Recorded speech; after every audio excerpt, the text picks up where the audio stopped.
So it seemed like a good idea. I mean, a couple of weeks ago we were at the community pool and I went off the low dive, right?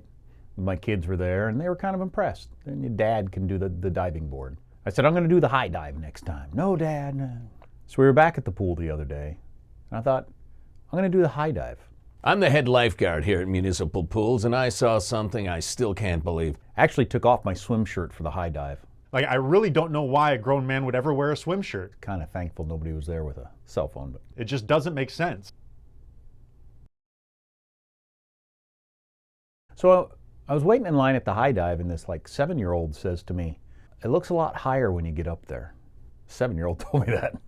Grown man strides up to the high dive like he owns it, shoves little children aside, climbs up bold as can be, then gets out onto the actual diving board. And for some reason, as I was starting to take a step out onto the diving board, I got gripped with fear. His limbs turned to jelly. A buddy of mine was telling me a story the other day about how he had a heart attack recently.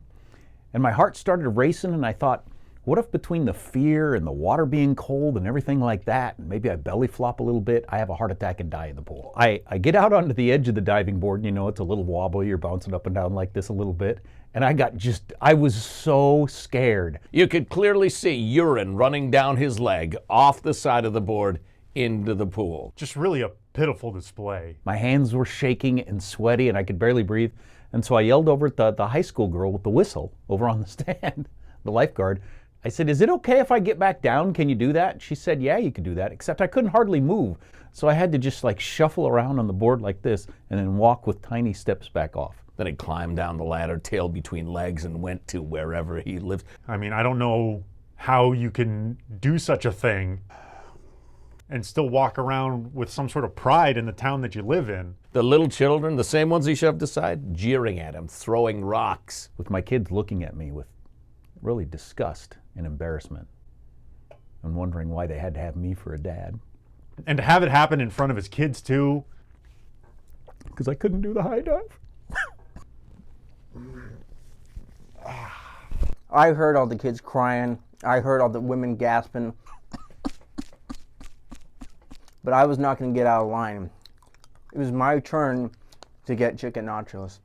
When I got back down the ladder, I got down on my knees and I kissed the ground. And I saw that man climb down the ladder.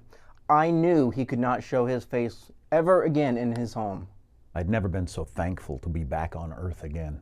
But I looked around and I saw the shame, the pity in other people's eyes as they looked at me.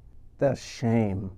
A shell of a man. School children are now using this as an example of cowardice. They're saying, don't be like Mr. Clean at the pool. And right after that, a couple of little kids came up to me and said, can you be our daddy? I suspect they were the shame-ridden offspring of that same bully.